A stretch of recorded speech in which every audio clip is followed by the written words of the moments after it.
council meeting.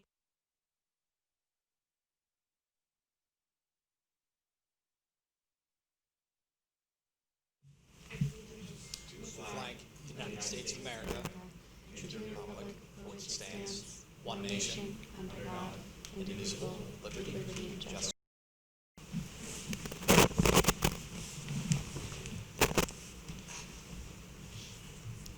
All right, so the first item on our agenda is for public forum, and seeing no one from the public, although is Mark? No, none of my report.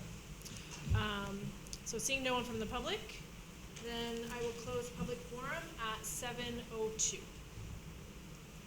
The next item is for town council to consider acceptance of minutes, and we have the minutes from October 7th, our regular meeting, and I would accept a motion to approve those minutes. I'll make a motion to accept the minutes from the October 7th meeting. I'll second.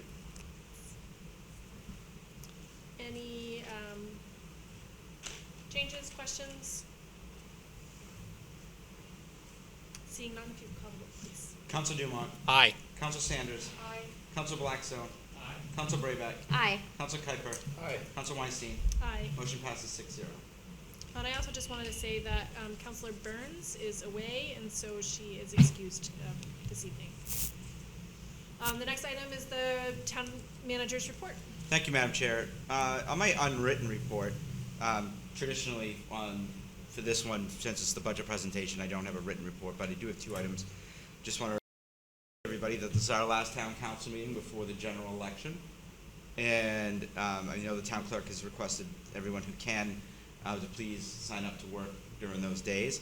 Just to let everybody know, voter turnout is currently at 6% for those who have been voting absentee. So, and second, that this Saturday from 10 a.m. to 2 p.m. is the DEA's National Drug Take Back Day. The New Market Police Department will be participating during those hours. Citizens are encouraged to bring old or unused prescription medicines to the police department for them to get rid of legally and environmentally friendly. We have two presentations. My budget will be the second. The first one, though, I'm going to turn over to the police chief. I'm asking him to unmute and come online to do an introduction and then introduce Mark Burling to discuss some parking items. Chief, you there? Yep. Can you hear me, Steve? Hold on, Chief. Are our speakers still turned down? I don't know. It's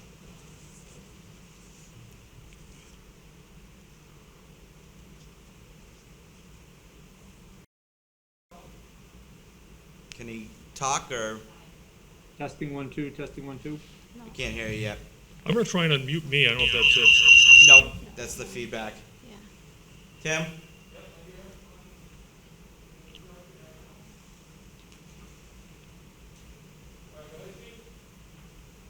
Kyle, can you try talking? Yes. Can you hear me now? Nope, A little bit. a little bit, but it's still low.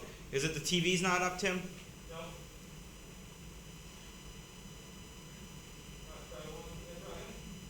Yep. Testing 1 2. Testing 1 2. Yeah, can we get it higher though? Thanks.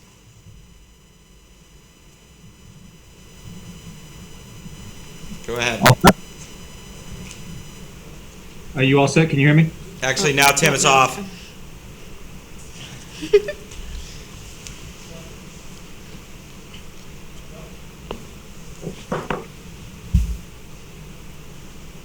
You want me to try and put the volume up on this? No, because he's got it through the speakers here.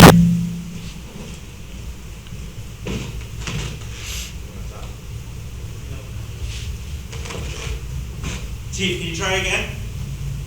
Testing 1 2. Testing 1 It's going to 2. be louder. We can't hear him. Try again, Chief. Testing 1 2. Still very low.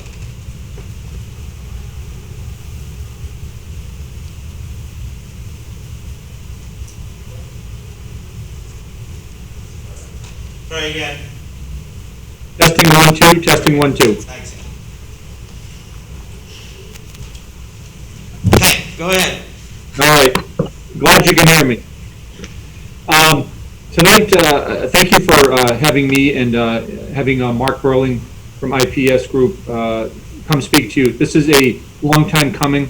I can tell you that I started here in Newmarket in the mid-1990s, and our parking situation has not changed. In fact, it's become more congested and more challenging. The tools that our police officers use since the mid-1990s and the 80s are this chalking stick, which is not very scientific, and these parking tickets, very antiquated and time-consuming. Mark Burling is going to present an idea to you tonight to take into consideration moving forward on how we can be more efficient as a police department, how we can be more efficient to provide plenty of parking to our businesses and to the visitors that come to town. I want to give full disclosure that I am not necessarily endorsing Burling and his company. However, I am endorsing the idea of the kiosk-type pay-to-park program. And I'd be happy to answer any questions after Mark's presentation, but I don't want to take up a lot of time. So, Steve, I'd like to turn it back over to Mark. Sure. Mark, it's all yours. So Share can you screen. share your, or can I take the screen? Let me- Let's see.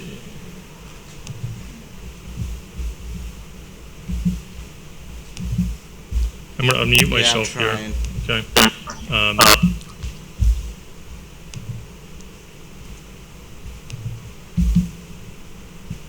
Got it.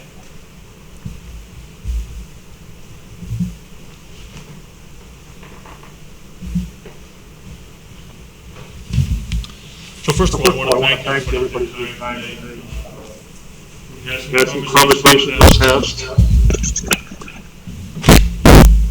about what paid parking for a lot of municipalities. Hey, Mark. I just need you to be 6 feet away from each other. That should be fine. Feedback, maybe it's that. Tim, do you know if good feedback again?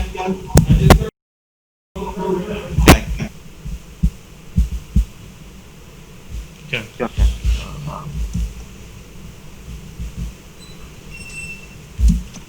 I was also told I had about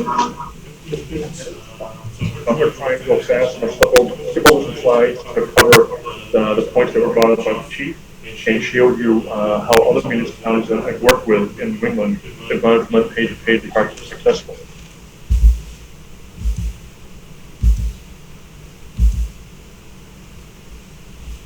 Just a little bit about our company we're at large. Headquartered in San Diego. Been since 1994. We have 300,000 smart meter projects. 20,000. We have single-space smart meters that Portsmouth, Concord, and kiosks, or some people call them pay stations, or multi-space meters. We use those terms interchangeably. We also have those in Hanover and Brattleboro and a lot of municipalities in Massachusetts as well.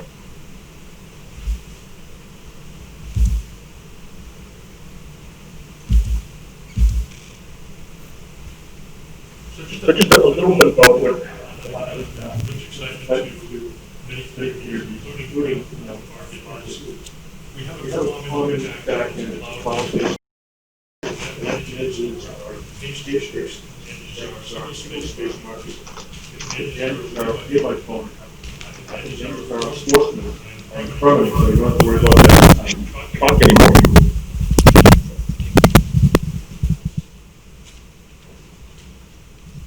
So I know this is about pay stations, so I just want to gloss over the single space, but there may be an instance where single space meters play a role. That could be in a short block, where maybe you've got two spaces, and when I drove down Main Street, I saw a couple spots where that might be the case, where it might be more economical to go with a couple single space smart meters.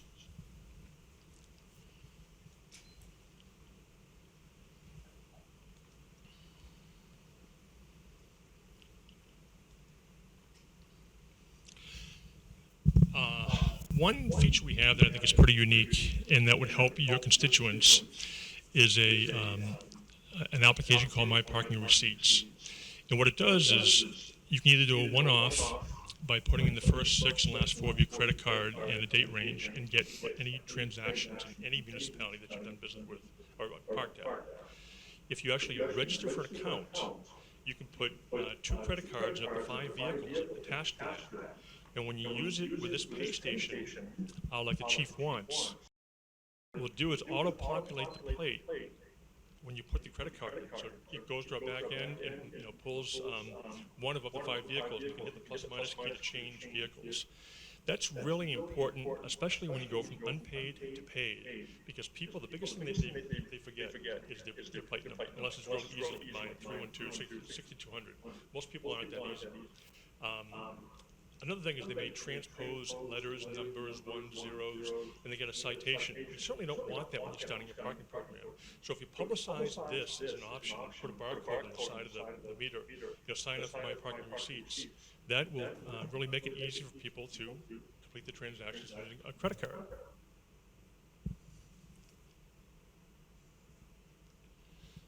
So this is our pay station. This is a little bit lower than it would really look. We have we have a solar panel, one in the back, one in the top, and then one in the front. And we have 2 versions of this. We have a monochrome version, and then we have a color version. Personally, when I think of a pay station, I want to keep it as simple as possible. This is not an entertainment system. I don't care about ads or anything or flashing color or touch screens, although we have one like that. My thought was, I heard you talking about people drunk at night and getting a citation, them leaving a bar, somebody from UNH, and hitting the screen really hard, walking down the street and vandalizing that. Certainly, a color touch screen is going to cost more to repair than a black and white. This has a Kindle-like display, very easy to see. You'll see when you touch any button, the lights shine all the way down to the ground, so you can very easily see your complete your transaction doing that. What we did is we took the simplicity of a single space meter and applied it to a pay station. We have these 4 buttons that are also on the many single space meters that again are in Portsmouth, Concord, Boston, every other major city in the Massachusetts and New England and Montpelier, just a number of places around here. I have our single space meters. Many have a multi-space, but these 4 buttons are familiar to them. Plus, minus, okay, cancel. The instructions are very simple. So if you're using a pay machine, we could program it to say, number 1, enter your plate number. Number 2, select time, the amount of time you want. It'll default to some value, say an hour or something. And then you can hit the plus minus key to change that. And then you can insert your payment, either coins. We do accept bills, which I don't recommend. It's a very big maintenance issue. Or certainly a credit card. Also support pay by phone. So it's very simple to do that. For a second and show you how easy this works. So assuming I get a good Celsius in his basement, what should happen is when I put in my my credit card, it should auto-populate that, and it should auto-populate, I don't know if you see that or not, but it's populated with one of my plates. I can choose my second car, my third vehicle, and then I can hit OK. That will default to some time, it takes 15 minutes, and I can hit my plus button, and I can hit OK. Now it's going to automate my credit card. So again, it's a way in the intimidation document, 1, very simple. Number 2, by sorting by credit card. Auto-populated information. That's huge. So transactions complete, press the OK button if I want to receive. This is also it's an optional receipt. Well, you don't need one to pay by plate, especially if you sign in the right party receipt. We get a receipt emailed to you immediately. So it defaulted back to the main screen, but I didn't select OK. That also puts down and any potentially littering. A lot of people get it or might jam up, they don't take it, and so if it's already street. But it's a really nice feature that I think that design. This is stainless steel. So if you follow it, you get one full side of it. It's going to stand up to there. It's not going to rust. The bottom not going to rust. I've seen other manufacturers where they just steel, but not stainless steel, and you'll see a lot of rust and corrosion around the bottom. That won't happen to ours.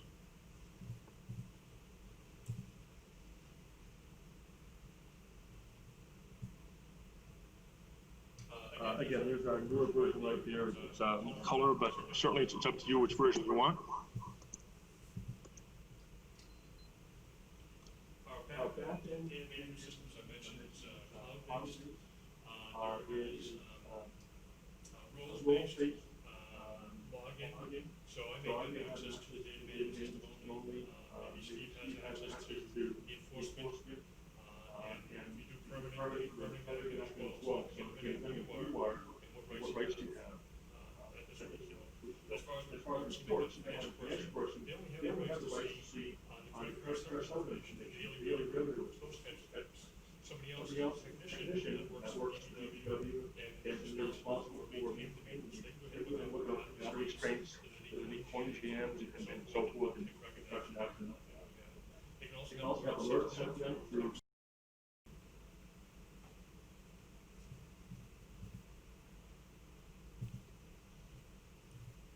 We also have very comprehensive on the street.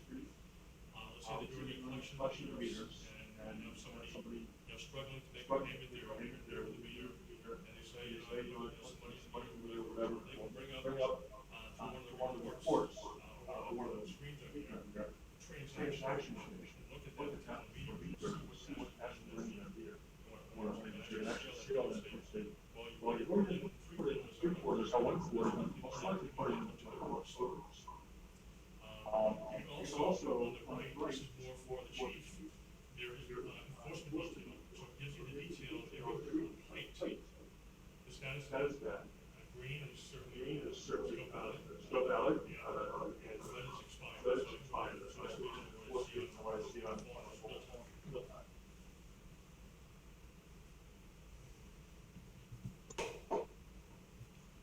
We also have our own pay-by-phone system. Mr. Barber, smart vehicles, single-space meters, multi-space meters, permitting enforcement, but they went with our old great company. We had time, and they were in this music, so they asked us to reuse your pay-by-phone.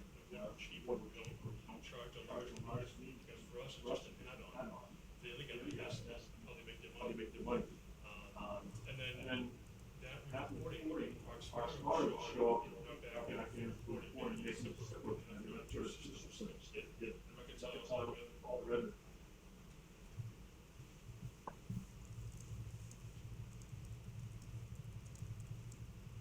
So our enforcement management system, which includes either a handheld that we bring, or you can procure from us. It's a one-piece. It has the a note, I don't know what it is, a note 5 or something, or note 6, and a ruggedized case, so it has a printer attached to it, or you can bring your own device, Apple, or Android, and have a Bluetooth printer, and then use your own data point and so forth.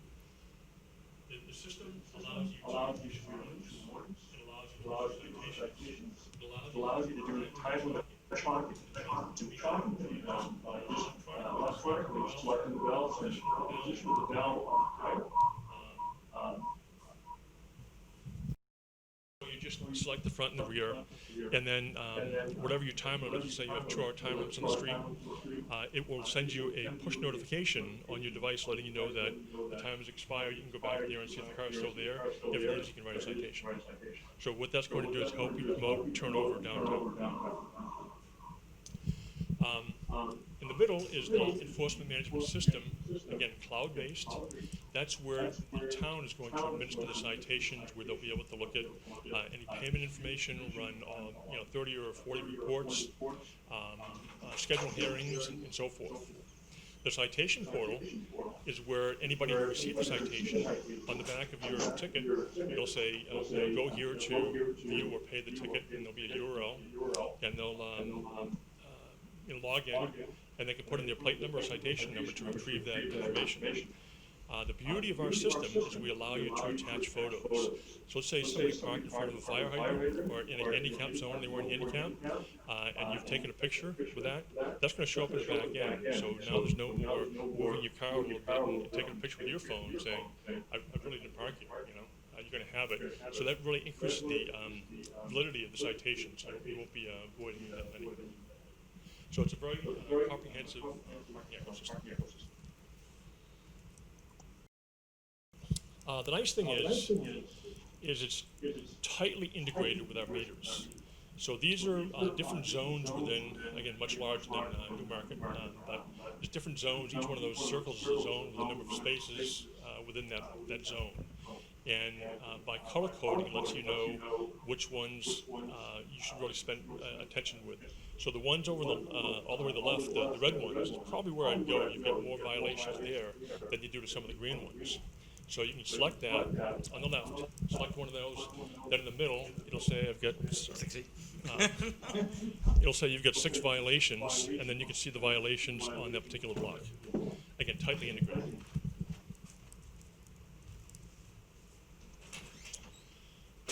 Our permitting system, does the town issue any permits, or would you consider issuing any permits for overnight guest residential?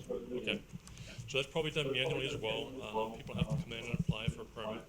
That can all be done online. So you apply for the permit, that's gonna cut down on people coming in, especially with COVID. They can do it from the convenience of their house.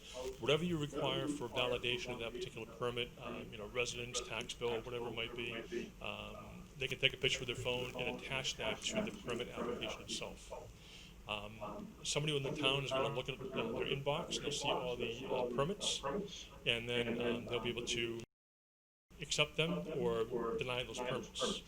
And people receive an email immediately upon whatever the resolution is within the town, whatever they decide to do for that particular permit. So it's very, very nice. Now, I will bring Bar Harbor into it right now. Single space meters on the street, pay stations in the lots, pay by plate is exactly what this has, and exactly what the chief wants.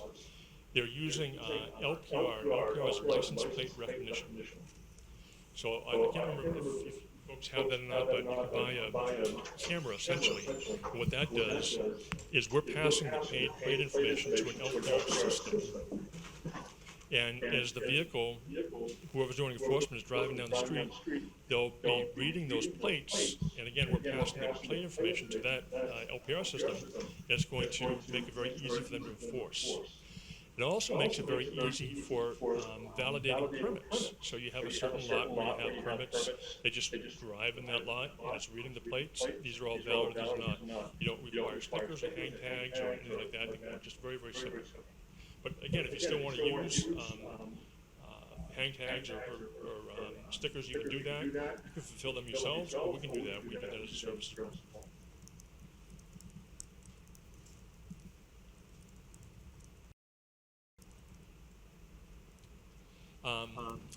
Credit card processing is really important because in small ticket items on debit cards, the fees actually went up in many cases. We can cut those fees down significantly due to the volume. We process millions of transactions per month, so we've negotiated pre-Durbin debit card pricing to save you money if in fact you wanted to use our merchant services.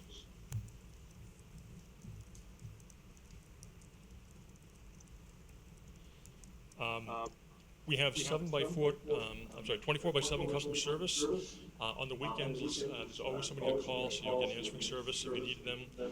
They will reach out to that tech on call and help you solve a problem remotely. We recommend spares. Everything is all modular, it's all plug and play. So it's very, very easy to maintain. We also have marketing. So if you need any help with content for digital marketing or a website, frequently asked questions, building a survey, how to use the meter, videos and so forth, that's all available.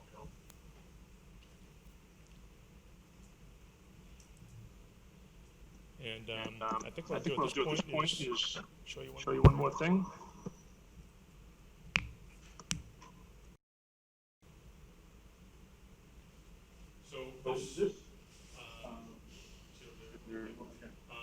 This article last year or last year,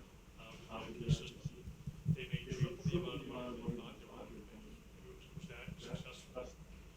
I talked to the treasurer, Stan Harmon, mid-season, and I said, how's it going?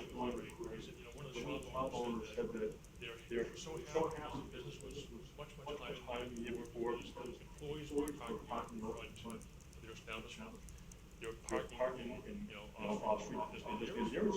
And that's exactly what she wants to be in parking department. How long did it take to pay for the system? It wasn't coming Months. It was It was quick. I mean, when you have those dollars, I can't remember, I think maybe $5,000 worth of products, most everything, product, service, installation, the whole thing. So they paid for it in a very short amount of time. The last thing I will end up with, unless you have questions, just show you a quick case study from Malden.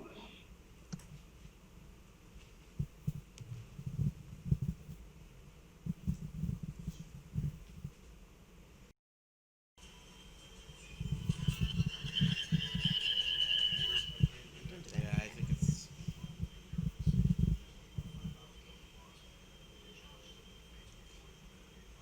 If you, Mark, if you want to email it to me, I can give it to What's the that? counselors. I think we're just on. So if you want to email it to me. Okay. I just want to see they had a very successful implementation. It was one of there as well. And he was. What's the question, Lou? So before we get into it, I just want to explain sort of what we're looking at. One of the big things that we've heard many times is this parking issues in downtown. We've looked at everything from discussions of beginning to look for other sites to have off-street parking, to having staff out there ticketing or hiring additional staff. And I'm going to ask the chief to come back online as well, if he could. And I think this is, and again, as Chief mentioned, this is not a final decision. This isn't something we're going to ask now. This is just an idea and something to explain why we would do this. One, no municipality meters vehicles or meters parking spaces for the revenue. Do it to turn over parking spots, as we mentioned. So I know everyone's going to say, oh, you're just doing it to try to make money. No, we need to get people to move over their parking spots. Second, if you put a meter system in first, then the revenues that you do generate goes back into the parking issues and to an enterprise fund, which would pay for any staffing we would need. We would be able to use it to improve parking later on, which we just don't have right now. I mean, it's difficult to tell somebody, or tell the taxpayers that, I'm going to up your taxes to go buy another property to rip down and make parking. This will at least help us to generate some revenue so the council will be able to do that on its own. Again, as Chief mentioned, this is just one company, but one of my recommendations would probably be, before we go so far down the road, is to form a parking committee made up of probably one counselor, as well as probably 4 members of the public, somehow review this and come up with the policies and plans. And it's not, we're inventing the wheel here. Dover, Durham, Portsmouth, they all have it. And I know Councilor Dumont mentioned, and I mentioned before, that we're not even reinventing the wheel. He's seen pictures that we had meters in the 60s, I believe 50s or 60s in downtown. Ones as well, we've seen a picture. But this is just, again, to get the information out to the council about what we're looking at, and we would probably end up recommending, after much study, buy-in from the public. It's never popular, but it's also to educate why we would need to do it. So I would ask the chief if he has any more comments, and ask for questions. Chief, y'all. Hold on, Chief, we can't hear you.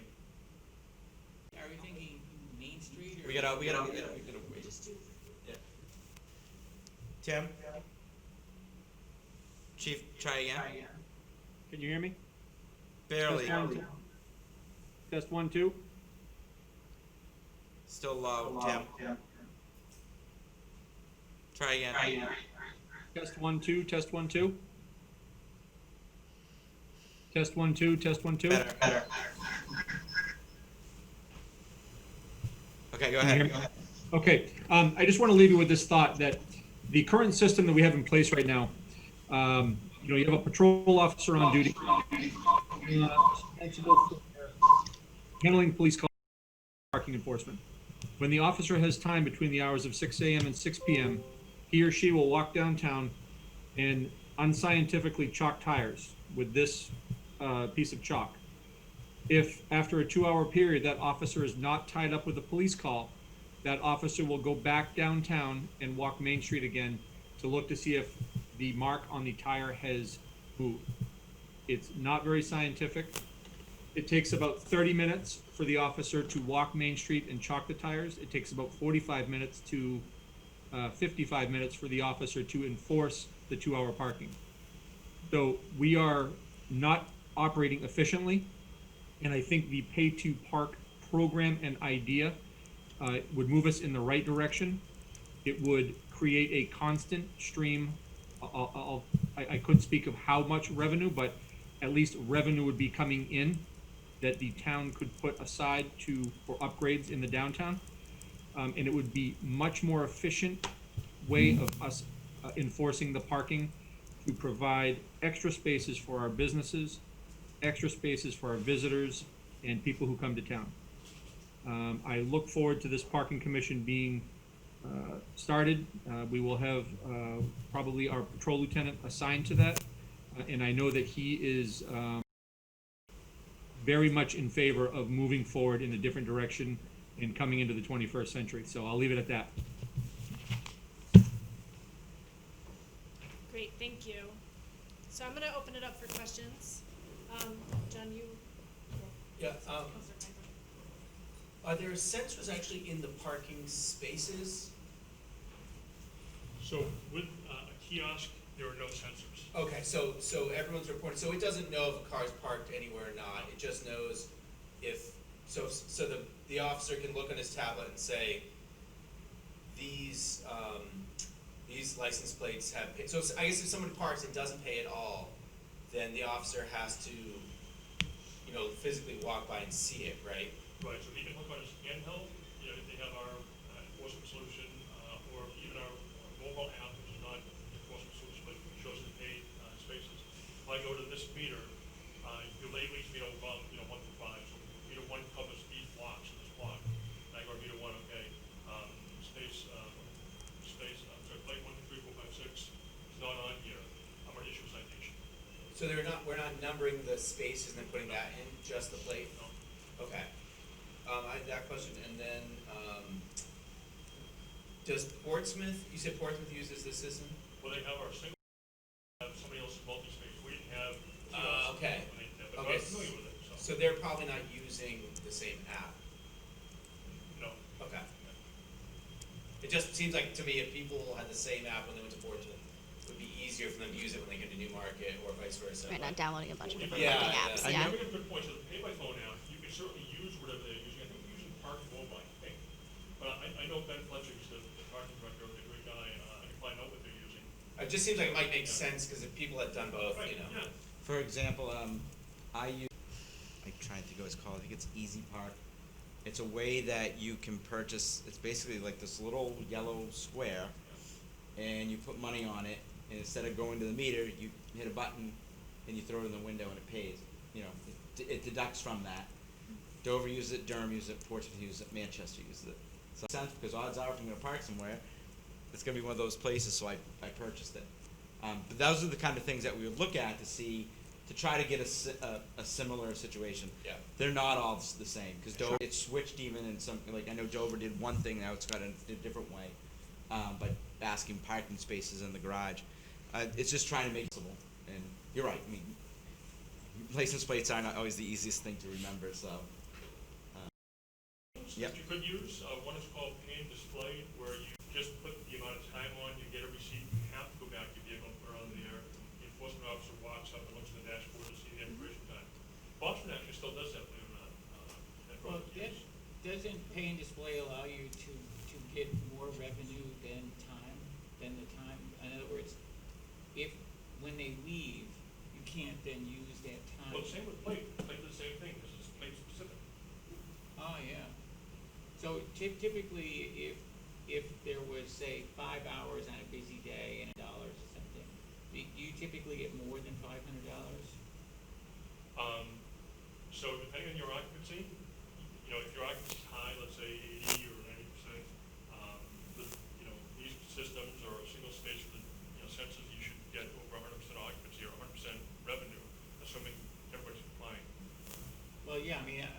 frequent hours, cause I just don't know. Right, yep. And I leave after 45 minutes. Absolutely, I think we all So, have that. yeah, so I mean, you could easily get 200% revenue.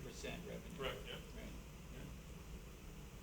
You can also do things like, instead of having a time limit, like 2 hours, you could do progressive rates.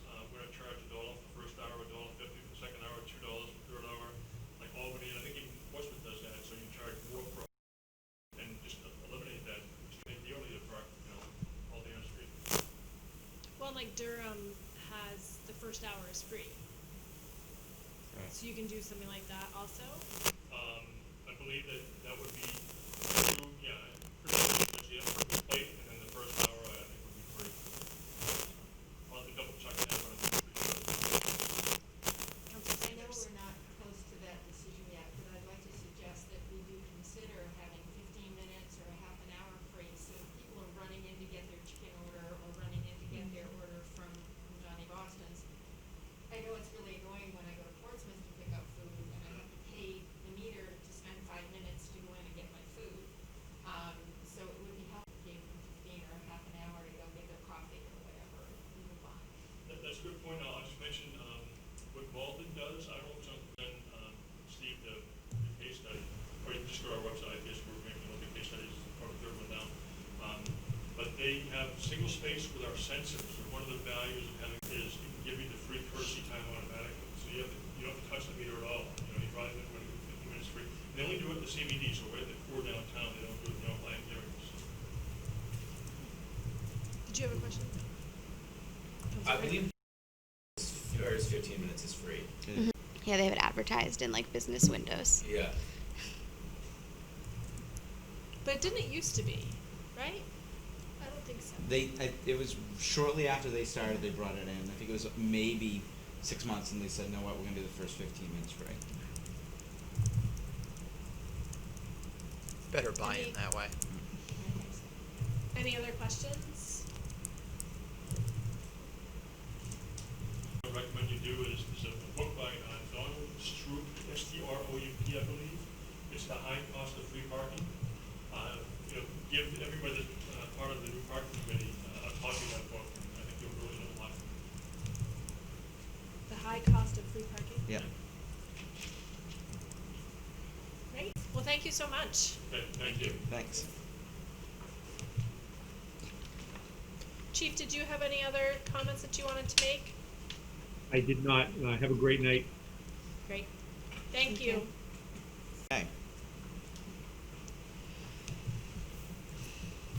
All right, the floor is still yours, It is. town manager. Let's try to get to this one. For you tonight, if I can get.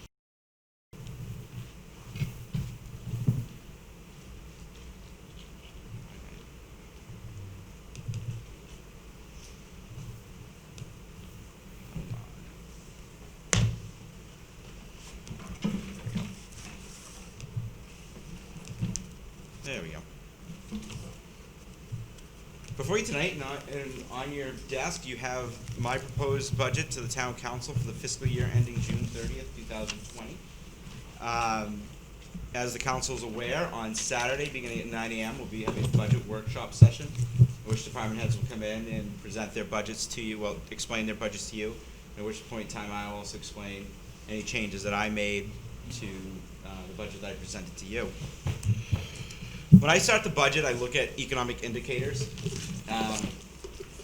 As you can probably imagine, the economic indicators for this fiscal year was thrown off immensely after the pandemic outbreak in February and March.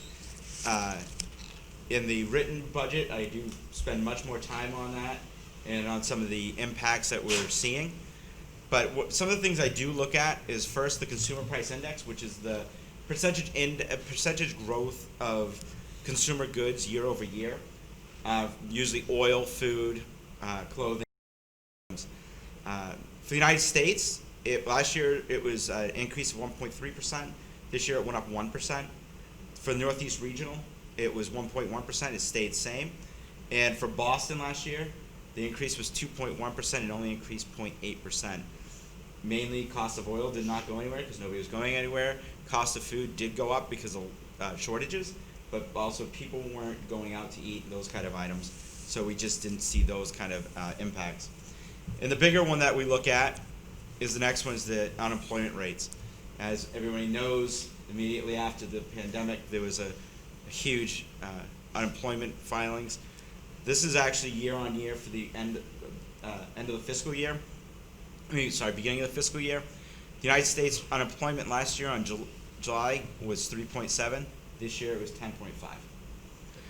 It was 2.4 in the state and 7.9 this year. 2.7 in the county and 8.4 this year. 2.2 last year is 7.4 this year, and 2.6 and 7.6 this year in the town. And this is better than it was in May, in April, in June. It was much worse. We usually, when we look at unemployment, anything below 5% is usually what we consider. It's usually a fluctuation of seasonal help or some situation like that. So if you look, most of the last year, we had very good, very low unemployment, and then just because of the pandemic, this is where we are. So the next slide is our current tax rate. This is an estimated tax rate. We haven't set it yet. For those who don't know, we set the tax rate. We work with the Department of Revenue Administration to set the tax rate. We don't have all the forms in yet, some of them from the state. So this is an estimate using the numbers we have right now. As you can see, about 73% of all of the tax dollar goes to schools, with 65% raised for the local schools at $17.53, and the state school is $2.03, or 8%. It's a misnomer that we call it the state and local school, because we do not send any money to the state and get it back. We just collect it and keep it with us. It's just a percentage that we have to collect. We still do not have true donor towns, so that's the reason why. The other portion we do collect and we do send off is at 4%. We do collect the tax share for the county and issue those funds for in December. So what we're talking about tonight is 23% of your tax dollars or the town budget, which the current tax rate is estimated to be $6.27. And this is just a 5-year. If you notice, the town remains pretty flat. And if there's any really big changes, it's usually after a revaluation. So the reason why you saw a reduction from $6.39 to $5.41 is that year we did a townwide revaluation and we added assessed value.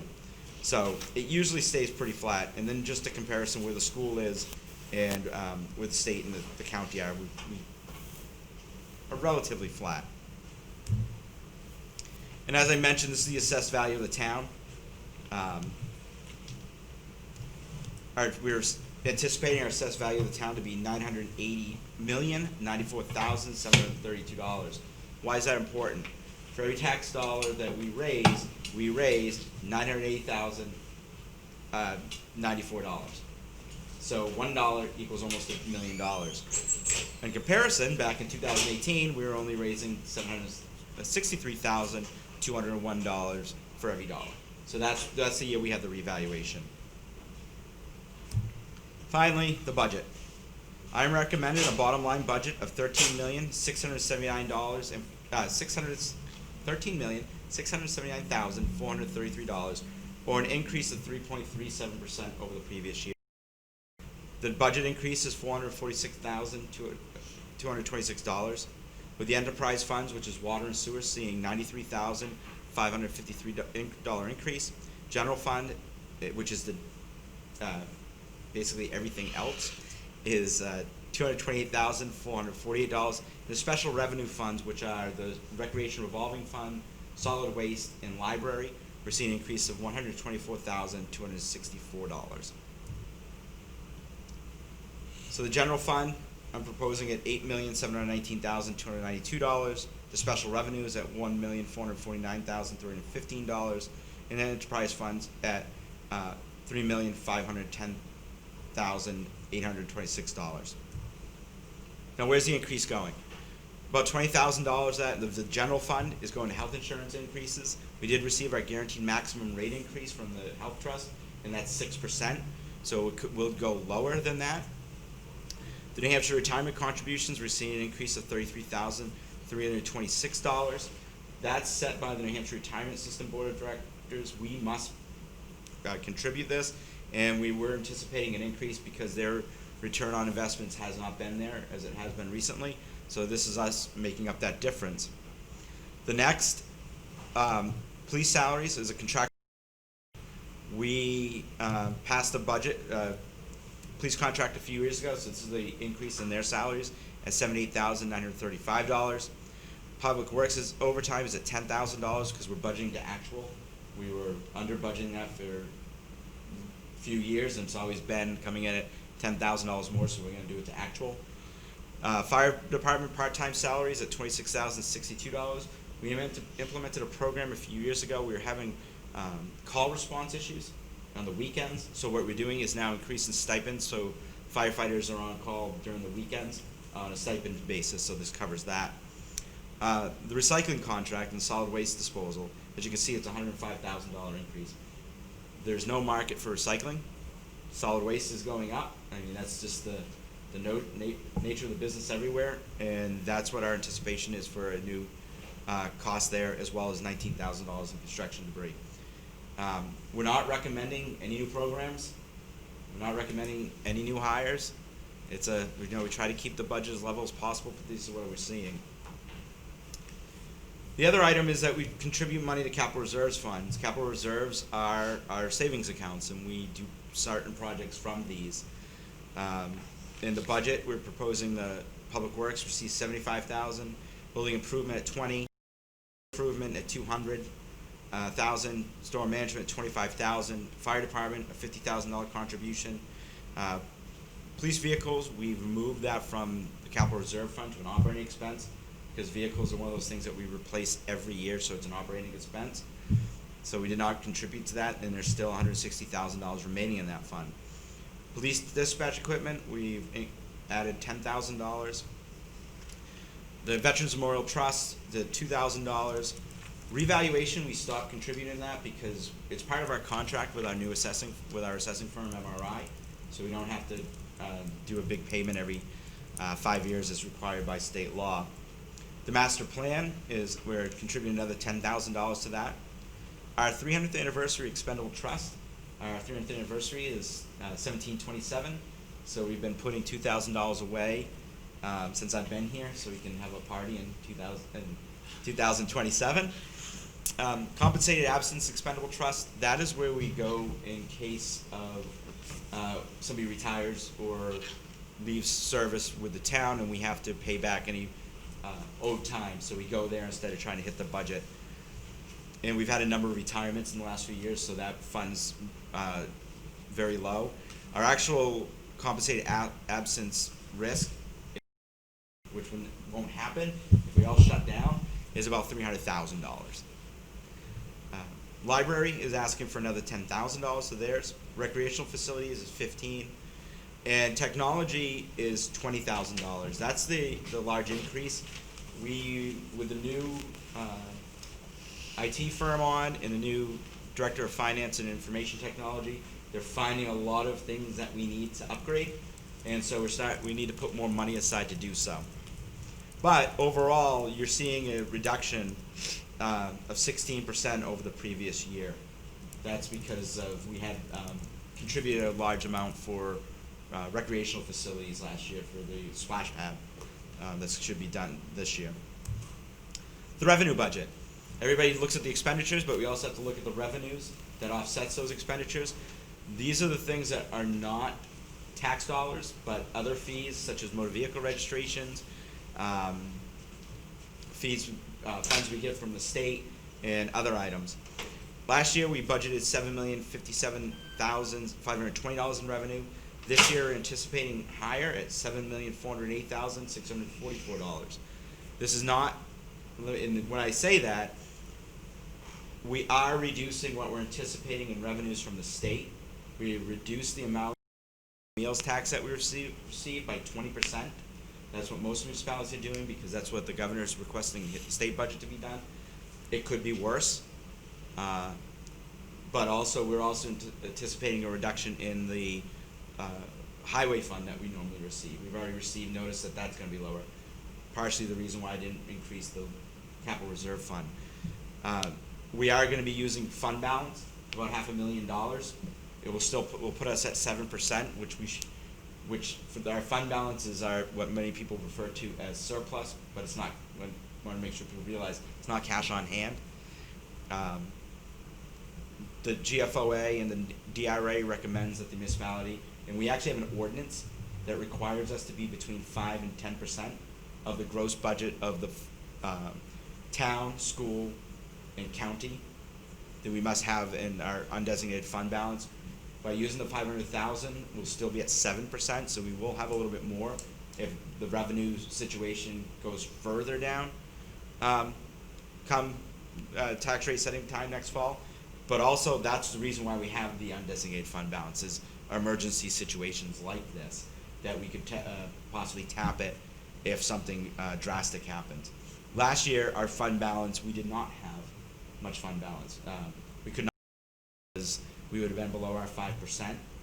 And the reason for that is we've been budgeting so closely and so accurately, we've been basically expending to very minimal to where we get, so we just didn't have that last year. And this is I always put this one up, so this is the next slide, is an estimate only using the data that we have today. It is going to change before we get there next October for our tax rate setting, but this will be the estimated tax rate. And how do we do this? So as I mentioned, the gross appropriation is $13,679,433. You back out the revenues of $7,480,644. You also you add $20,000 for overlay. Overlay is what we pay for abatements, but that is something that we have to put in there. We also add the war service credits. Those are the veterans exemptions that individuals get in the community. We estimate that about $160,000.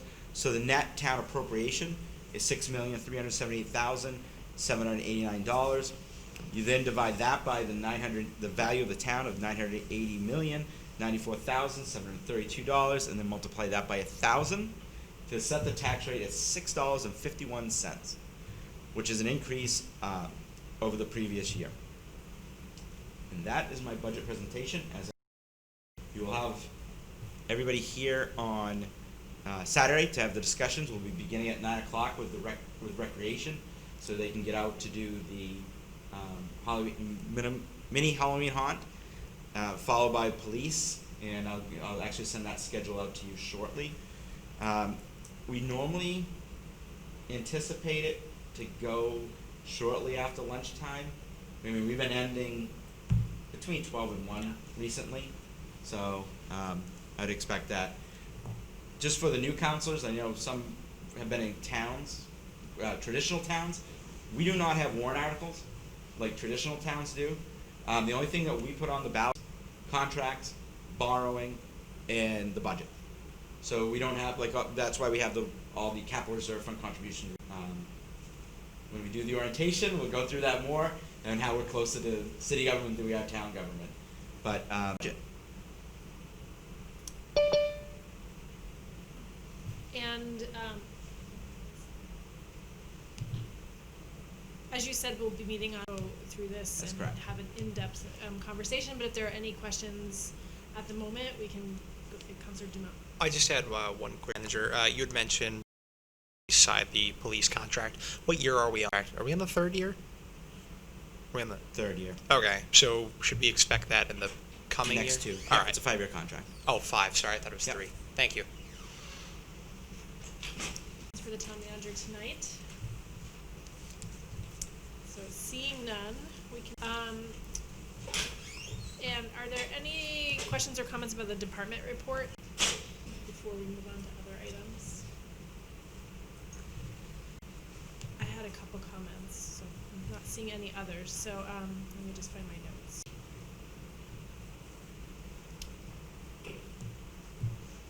Couple things that I wanted to mention or highlight, I guess. I know that the Chief Molaski is here, but the calls for service are down to COVID, and I was curious kind of why that was, if it was calls for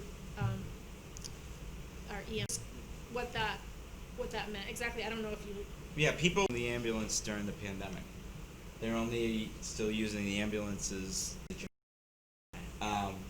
much like the drop in emergency room visits. It's only true emergencies versus, I mean, I don't want to use the term true emergency, but there are also something we refer to as frequent flyers, sometimes on ambulances, that they're not using it as much, so.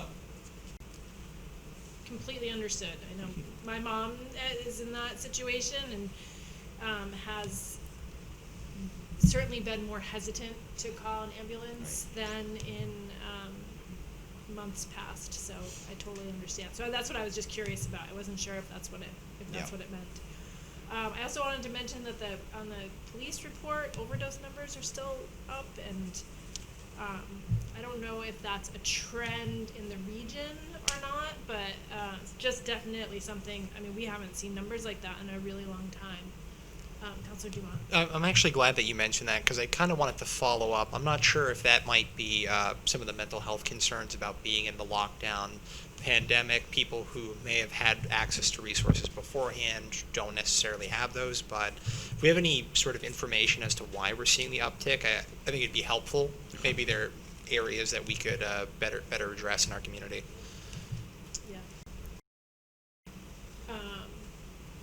I also wanted to mention, and I'm sure we'll talk about this more on Saturday, but the hazardous waste collection it sounded like went really well. There was an increase from 183 vehicles to 228. So, and in the report it mentioned that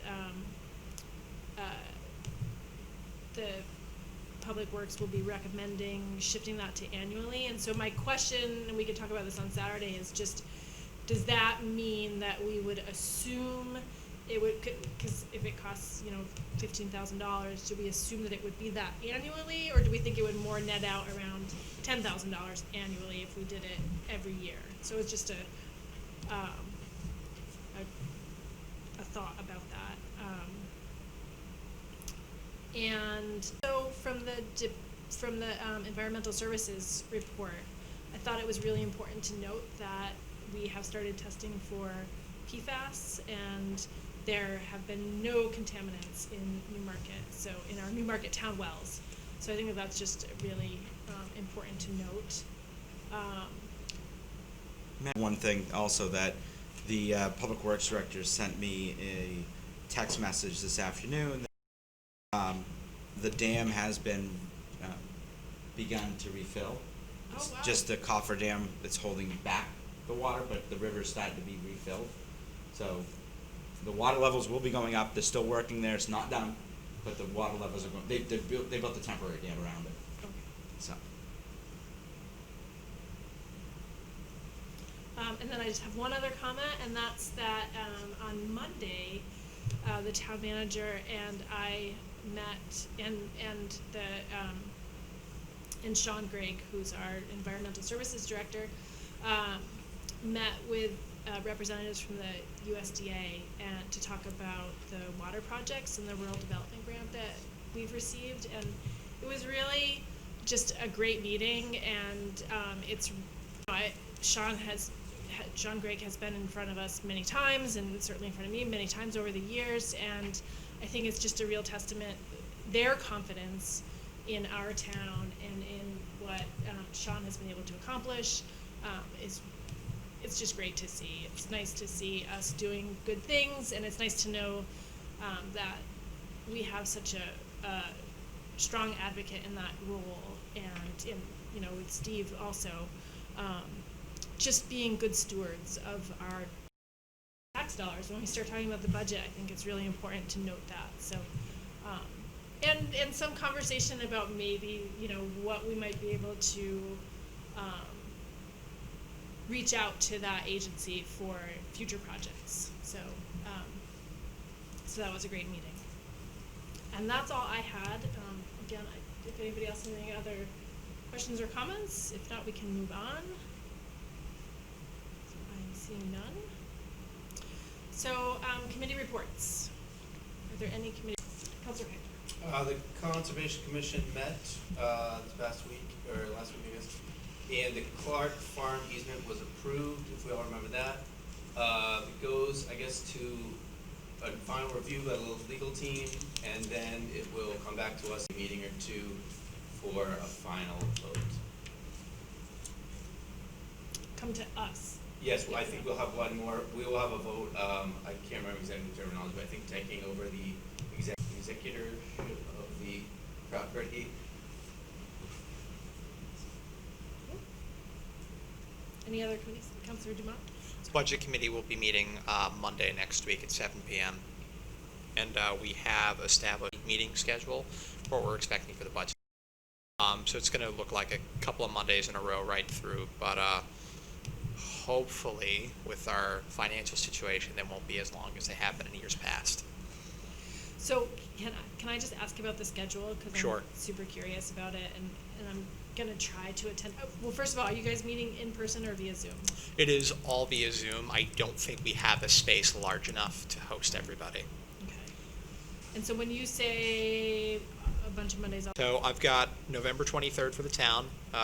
Sorry, not a bunch of Mondays. My apologies. November 23rd for the town, November 25th for the school, 30th for the town again for a presentation and working session, the second presentation and working session, then public hearings on the 14th for the town, public hearings on the 4th for the school, and then we have a reserve date on January 14th, and deadline for warrants is our biggest one, January 25th, to keep an eye out for. And then it looks like deliberative session estimated around January 30th, it says on here, TBD. great. I think I got most of those. Could you send? Sort it out. Okay, perfect. Yeah. Thank you. I think we're actually finalizing it on Monday next week. It'll be officially put out there for you. This is just what Dan sent as our draft. Perfect. Councilor Sanders? The Arts and Tourism Commission met yesterday via Zoom, and we now have a Facebook page, so please go and check it out. And we still have an opening, so if anybody out there is interested, we'd love to have them remember. Fantastic.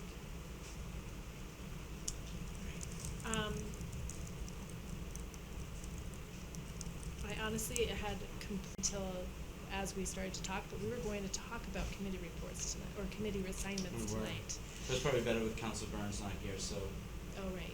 yeah. So we'll probably once we get a full council again. Yep. Until then, so we currently don't have a planning board rep, am I right in Correct. thinking that? Okay. If there's a planning board meeting prior to, do we have an alternate? I am the You're alternate. the alternate. Okay. Cause I can try, Is there? I'll look at the calendar, I don't know. Yeah, I know, my schedule changed, Tuesdays are harder for me, I thought they made it different, but anyway, yeah, I mean, I can make it if need be. All right, we can chat too, Yeah. because whether or not I actually participate, or at least can be ears, at Yeah. the next meeting, so.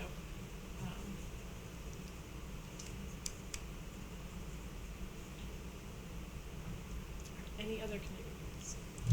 Oh, Councilor Dumont. It was mentioned about potentially exploring the idea of a parking commission. Is it something that we want to discuss at a later date, or is it something? I would come up with a recommendation and present to the council. I like that idea. And then we would also need to talk about the town ordinance. Yeah. So. The next planning board meeting for the calendar is going to be the 10th, and we should be meeting on the 4th, so we should be good there too. Thank you. All right, then moving on. We have resolution 2020-2021-09, and that is the, Like thanks. the life packs. And I would accept a motion to approve that resolution. I'll make a motion to approve resolution 2020/2021-09, purchase of 2 LifePak 15 monitors/defibrillators. Thank you. Is there a second? I'll second. And we have Chief Malasky, Malasky. do you mind holding the microphone? Yes. Thank you. So we currently have these devices on each ambulance. We have 2 ambulances. It's typical, about 6 years, 7 years. They tell you that because of technology that they're not supported anymore, you can't get parts, so forth. The current ones are 3G, which in December 3G goes away, so we have to go to 4G. And so they're offering a pretty good deal. Obviously, it's basically buy one, get one free, essentially, at the 50% off where we need 2. So the good thing is there'll be no training. Staff won't even know we replaced them. It's plug and play, basically, so there'll be no training costs or anything like that. We use these on every call. They get turned on for every call. We also get the bill for these, so the fund we're taking it from is paying for the use of them. When we do use them on calls, we bill for that, so. Any questions for Chief Walensky?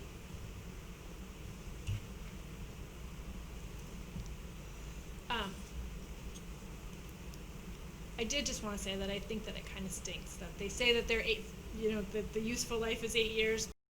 They have to be replaced, so, or they're not making parts for it, so that's kind of a shame. Are they the only game in town? Like, is it kind of? Well, there are other ones, but we run the Life Pack. There's Zoll and stuff. We've had these in the hospitals and the mutual aid, so we're all familiar with them, They're all kind of the same, though. Right. And the technology does improve all the time. And as you know, with the computer, in 5 years, your computer is no good anymore. You know what I mean? So it's kind of the technology It aspect. makes sense. You know what I mean? Yeah, absolutely. I did just want to. I had one question about the quote, and on the quote, that was in our packet. It only showed 1, and I just want to make sure that it is for 2. That's correct. It's because the other one's Like free. buy one get one, basically. So if we put them both on, it would look like we're paying for 2. But we are getting 2 for that price. Any other questions? Seeing that, do you call the roll, please? Council Dumont. Aye. Council Sanders. Aye. Council Blackstone. Aye. Council Brayback. Aye. Council Kuiper. Aye. Council Weinstein. Aye. Motion passes 6-0. Thank you. Thanks. Madam Chair, Yes. on your agenda tonight, you have 2 appointments. We need to table 1, and 1 was an error. The Budget Committee fills their own vacancies. We do not. The other one, I need to do some investigation on their residency, the length of time they've lived in the community. I believe it has to be minimum 1 year, and I'm not sure, just a new resident. For that particular, For all, it has to be a year? you do, yeah. Thank you for your interest anyway. Well, we're not sure yet. I gotta find out exactly. So the next item that we have is, should I read this in full, or? Yeah. Okay. So we have one item in the first reading, and that's the memorandum of understanding between the town of Newmarket and Newmarket School District, SAU 31, for shared supervision of building and grounds services. This memorandum of understanding sets forth the purpose. Oh, I'm sorry. You have the memo. There's a resolution, it's only a few paragraphs. Oh, I have okay, that. okay. Do you want me to read it? Yes, please. Resolution number Oh, I did have that. 2020-2021, approval of memorandum of understanding between the town and schools for facilities director services. Whereas the town council and school board have set goals to find efficiencies and savings by sharing services, and whereas the joint town school shared services subcommittee had recommended in the past that the town contract facility director services from the school, and whereas the town manager and superintendent of schools have negotiated a memorandum of understanding to achieve this, now therefore let it be resolved by the Newmarket Town Council that the Newmarket Town Council approves a memorandum of understanding outlining the facility director services that are provided to the town. First reading, October 21st, 2020. Thank you. And I did hear from the chair of the school board that they approved this at their meeting. Super. Any closing comments? I just had a question on the MOU. Is this one radically different than the previous ones that we've had? Yes. Or- Yeah, we'll go over that.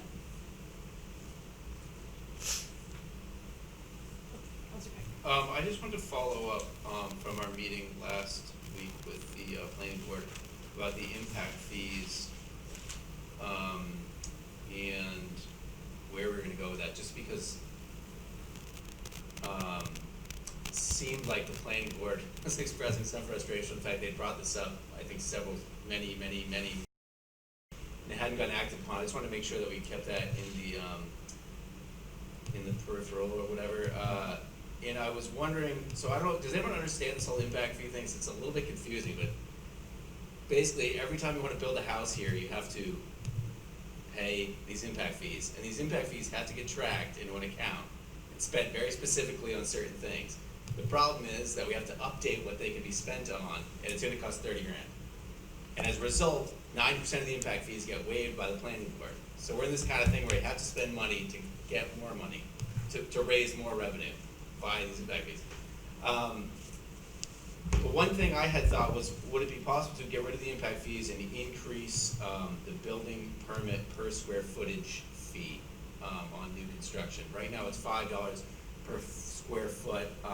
It seemed like if you raise it $1 or $2, it would offset the impact fees, and then you wouldn't have to, do quite as much juggling with the, tracking and the accounting and stuff. I don't know if that's something that, I mean, the impact fees, as you mentioned, have to go to a specific item, so they actually have to be earmarked for that item as Right. well. If we increase the building fees, it just goes against the general fund. right, so I guess, yeah. so we don't lose the Yep. revenue, it just was an idea. And I can have what I'll do is we'll survey the surrounding towns to see what their fees are. Okay. And see where we are and how we compare. Because it doesn't really, the impact fees to me, it's like, one house, it's not a lot of money, but if someone was gonna come in and build 20 houses, like the Rockingham subdivision, and we got rid of impact fees, that would be a substantial amount of money we're taking off the table. So it seems to make sense to me to try to, either update the study, which is $30,000, or come up with some other type of revenue stream, because I think we can all agree if someone was gonna, like, for instance, if we're gonna do the Western Gateway, and someone came in and said, hey, I'm gonna build, 50 houses here, and we got rid of impact fees, we'd be probably kicking ourselves in the amount of money that we could have, the revenue we could have made from that development. That being said, I don't think there's a ton of places in town anyway, to put in a bunch of, I don't think there's a lot of developable land, which I think is maybe what the planning board, part of the argument is, if there's not a ton of place to do development, then, these impact fees are kind of negated anyway. So we'll start. The other recommendation I would have is, why don't we have the planning board make the I know as you heard from their last meeting, the planning board is, lack of a better term, gun shy of proposing anything to the council, because for many years, it's just the my recommendation would be, recommend the planning board to re-propose it, and have the council vote up or down. Okay. You can't tie the council's hands by saying, make the proposal, we're gonna vote for it, because you can't do that, you have to have the vote, because if not, there's no point of doing that. But I think the communication between the two boards are better, so that's why I think we just recommend that they resubmit it. At least you guys can have a chance to review the same proposal and make the same decision. I just don't think it's fair to the council just to say, yeah, we're gonna rescind it without seeing what the impacts are. Right, yeah. And I think, as we mentioned at the meeting, one of the important roles of our committee reps is to be that liaison and share that communication so that we know what's happening with the planning board. Because it's impossible for all of us to attend all meetings and to know what's going on on all the different boards. And so that's why we rely on our committee reps to give us that information and to at least help us understand what the planning board is thinking and what processes working through. I will say also that I recently read Portsmouth is considering implementing impact fees. So, you know, it's not, definitely something that's not totally out of the norm to have, so.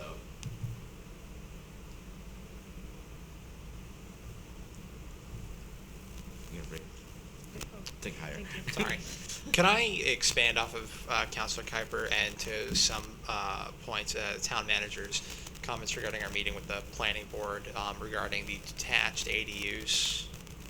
Because I think there's kind of a similar question as to, you know, wanting a recommendation from the town council about whether or not to explore in full detail, but potentially not sure of the direction to go. So, you know, how much work does the planning board do towards one end or the other and potentially get kicked back or put forward again? Again, it's the nature of the business. I get that. The council can't say, give me this ordinance because we're gonna adopt it. Yes.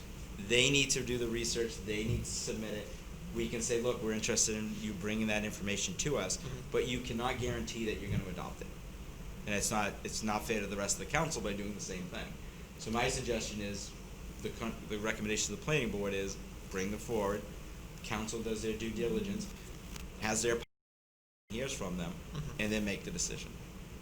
Because by doing so, you're cutting out the public hearing, the input by looking at the documents from the constituency and the staff. So I think those are the big things that we just gotta make sure. It can't be just the council saying, rescind impact fees, rescind the ADUs. We have to actually have those proposals from the planning. That's their side. And I think, you know, well, a couple thoughts that I have. I think that having those conversations with the broader community as much as possible, and the planning board historically has been really good about that. And I think that office in general, you know, the planning office has been really good about facilitating those conversations in town. But I mean, the other piece of it, and I mentioned this at the meeting, is you know, these things take a long time, and so the council has the potential to change drastically, as it does every year. But in particular this year, so we could say, which we wouldn't, but we could say, sure, you know, like, I think that we're in pretty much in agreement for, you know, X, whatever that may be. But come March, we may have a very different council, and of those shifts over just in the time that I've been on the council, fairly drastic. So you just never know. Yeah. So it wouldn't be fair, I guess, to the planning board to say, you know, go ahead, do it. We're all in favor, and a lot can change. A lot can change in a few months. I mean, we've had 2 new councilors, like, and didn't even, you know, expect to have that. So.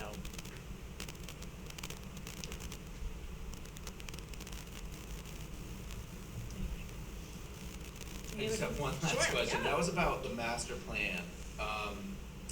Diane had kind of suggested that so they review a chapter, did I understand it right, every month? Every year. Every year, okay. Yeah. Okay.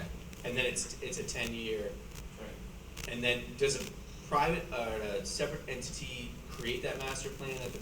Usually you hire a consultant to help with it. We've been traditionally working with the Stratford Regional Planning Commission. Oh, okay, that's what they do. Yep. Okay. And then when was that whole thing need to be redone again? I know that. I think it's within a year or 2. I know we just received an email. I haven't read it. Okay. So. Master plan itself, or The master plan. okay. Yeah. I thought that was 22 for some reason. So yeah, a year or 2. Yeah. That will involve input from the community, Yep. presumably, the whole process. Council, that is one thing that we do not adopt. That is adopted by the planning board. Only. Okay. Thank you. And that's what I think Diane was saying, that they've been trying to do, so rather than do it all every 10 years, they've been trying to sort of piecemeal it together, for lack of a better word, and do, you know, a chapter a year or a chapter every couple years. And, you know, it's not always the best way, but in theory, then it would all turn over within 10 years, if that makes sense. Right. So.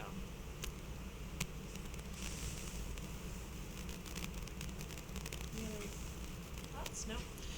So seeing none, we'll see everybody on Saturday at 9 a.m. Here. Bring it here, bring your own water if you can't provide it. So, food, you need anything, Water, food, coffee. bring your own coffee. So, that's it. Great. Then I will see you then, and we are adjourned. Thank you. She came in. I told her not to. School down there, huh?